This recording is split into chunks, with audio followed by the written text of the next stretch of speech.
नमस्कार साथियों, T for teacher के यूट्यूब चैनल पर आप सभी का हार्दिक स्वागत है। आज के इस वीडियो में हम शिक्षक भर्ती परीक्षा 2024 सामान्य हिंदी के 15 अति महत्वपूर्ण प्रश्नों को हल कर रहे हैं, जो कई बार परीक्षा में पूछे गए प्रश्न है और यह सामान्य हिंदी का पार्ट नंबर 43वां है। तो चलिए बिना किसी देरी के आज के इस वीडियो को शुरू करते हैं। यदि आपने इसके बाकी पार्ट नहीं देखे हैं तो प्ले लिस्ट में जाकर, यह प्ले लिस्ट की लिंक आपको वीडियो के डिस्क्रिप्शन में भी मिल जाएगी, वहां जाकर भी आप इसके बाकी भागों को देखकर अपनी हिंदी की तैयारी को और भी अच्छा कर सकते हैं। तो चलिए आज के इस वीडियो को शुरू करते हैं। आपसे रिक्वेस्ट है कि वीडियो को पूरा देखें। वीडियो पसंद आए तो लाइक करें, शेयर करें अपने सारे साथियों तक, और चैनल पर नए हो तो चैनल को सब्सक्राइब करके बेल आइकन को दबाना ना भूलें। तो चलिए पहले प्रश्न की ओर बढ़ते हैं। आज का हमारा पहला प्रश्न दे रखा है, अनुरक्त शब्द का विलोम शब्द है। यहाँ पर हमें अनुरक्त शब्द का विलोम शब्द बताना है अनुरक्ति, बी ऑप्शन है विरक्ति, सी है अनर्थ, डी है विरक्त। तो इसका सही उत्तर हो जाएगा साथियों अनुरक्त का विलोम शब्द विरक्त। डी ऑप्शन हमारे पहले प्रश्न का राइट आंसर रहेगा। अगला प्रश्न, प्रश्न संख्या 2। दूसरा प्रश्न दे रखा है, सेवाग्राम की डायरी किसकी रचना है।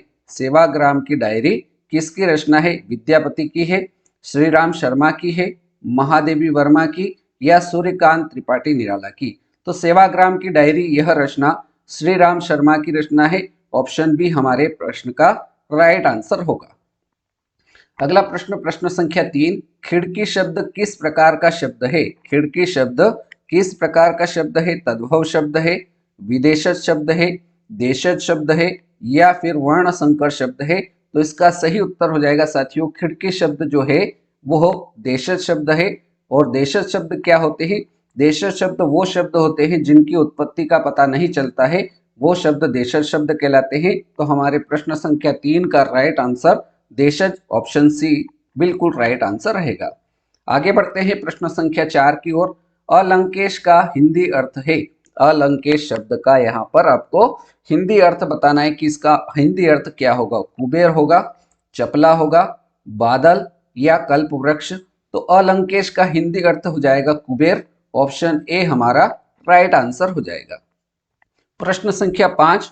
प्रश्न संख्या 5 है, जगन्नाथ शब्द में कौन सी संधि है। हमें शब्द यहाँ पर दे रखा है जगन्नाथ, और इस जगन्नाथ शब्द में कौन सी संधि ये पूछा है। वृद्धि संधि होगी, यण संधि होगी, स्वर संधि होगी, या फिर व्यंजन संधि होगी। तो सबसे पहले हमें जो शब्द दे रखा है जगन्नाथ, इस शब्द का हम विच्छेद करेंगे। तो संधि विच्छेद क्या होगा। जगत धन नाथ, जगत धन नाथ बराबर जगन्नाथ, और यहाँ हलंत है, और इस हलंत के कारण इसमें जो संधि होगी वो व्यंजन संधि होगी, और व्यंजन संधि आपको ऑप्शन डी में दिखाई दे रहा है।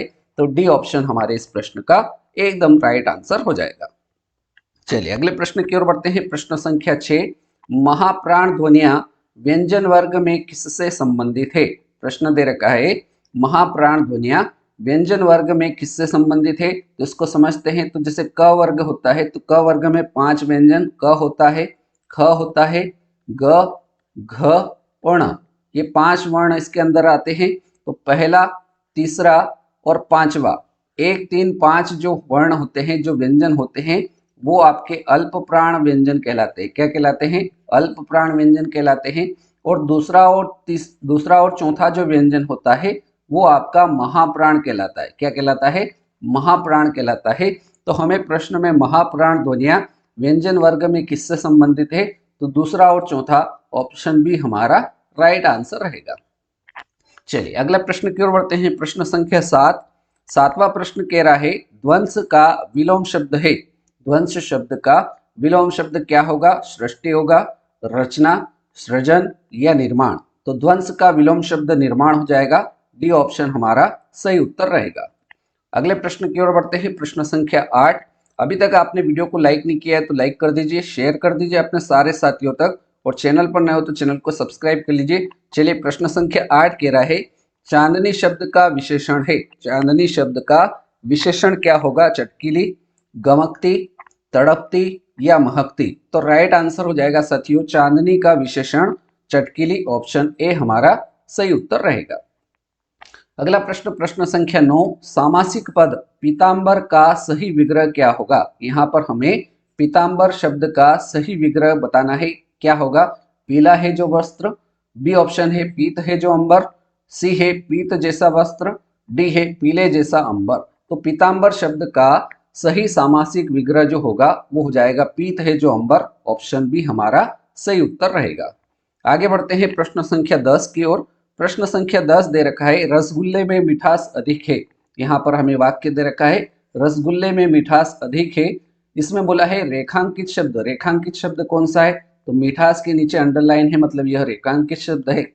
और इसका हमें विशेषण बताना है, तो मिठास का विशेषण शब्द क्या हो जाएगा? मीठा हो जाएगा।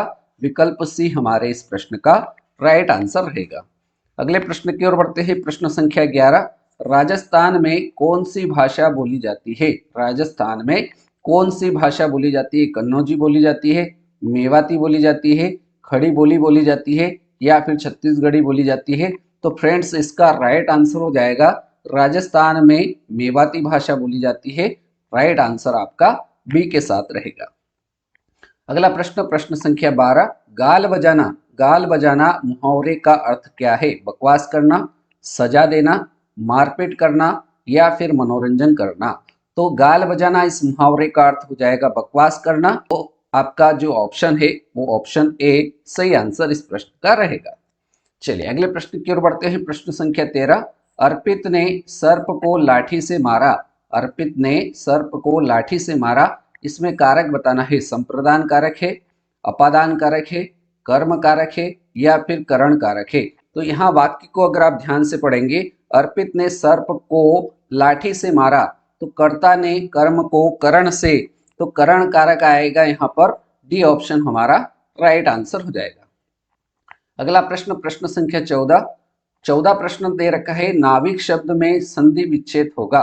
नाविक शब्द का सही संधि विच्छेद क्या होगा? नो धन इक। बी ऑप्शन दे रखा है नो धन इक। सी दे रखा है ना धन इक। डी दे रखा है ना धन विक। तो नाविक शब्द का सही संधि विच्छेद क्या हो जाएगा साथियों? ऑप्शन ए नो धन इक बराबर नाविक। ए ऑप्शन हमारे इस प्रश्न का राइट आंसर हो जाएगा। और अब बारी है आज के इस वीडियो के अंतिम प्रश्न, प्रश्न संख्या 15। प्रश्न संख्या 15 कह रहा है हाथ मलना मुहावरे का अर्थ क्या होगा? हाथ मलना इस मुहावरे का अर्थ बताना है, क्या होगा? पहला ऑप्शन दे रखा है क्रोध करना, दूसरा दे रखा है रहस्य खुलना, सी है पछताना, डी है पोल खुलना। तो हाथ मलना, जैसे अभी आप अगर तैयारी नहीं करेंगे तो समय निकल जाएगा, तो फिर क्या करना पड़ेगा? अपने को पछताना पड़ेगा। तो इस प्रश्न का राइट आंसर हो जाएगा हाथ मलना मुहावरे का अर्थ क्या होगा? पछताना। सी ऑप्शन हमारे इस प्रश्न का बिल्कुल सही उत्तर हो जाएगा। तो इस प्रकार से साथियों आज के इस वीडियो में हमने शिक्षक भर्ती सामान्य हिंदी के 15 महत्वपूर्ण प्रश्नों को हल किया। उम्मीद करता हूँ ये 15 प्रश्न आपको अच्छे समझ में आए होंगे। इनको आपको अपनी कॉपी में नोट कर लेना है, और जो पिछले वीडियो है उनको भी आपको एक सप्ताह के अंदर रिविजन करते हुए चलना है, तभी आपको ये सारी चीजें एग्जाम के अंदर याद आएगी। नहीं तो आप फिर क्या हो जाएगा, आगे पढ़ते जाएंगे, पीछे का भूलते जाएंगे। इसलिए आप रिवीजन अवश्य करते रहिए। तो आज के इस वीडियो में आपने 15 प्रश्नों को देखा। उम्मीद करता हूँ वीडियो आपको पसंद आया होगा। वीडियो अगर पसंद आया हो तो वीडियो को लाइक करिए, शेयर करिए अपने सारे साथियों तक, और चैनल पर नए हो तो चैनल को सब्सक्राइब कर लीजिए और एक प्यारा सा कमेंट कर दीजिए। चलिए आज के इस वीडियो में इतना ही। आपने वीडियो को पूरा देखा उसके लिए बहुत बहुत धन्यवाद। अगले वीडियो में मिलते हैं ऐसे ही नए प्रश्नों के साथ। तब तक के लिए जय हिंद, जय भारत, वंदे मातरम।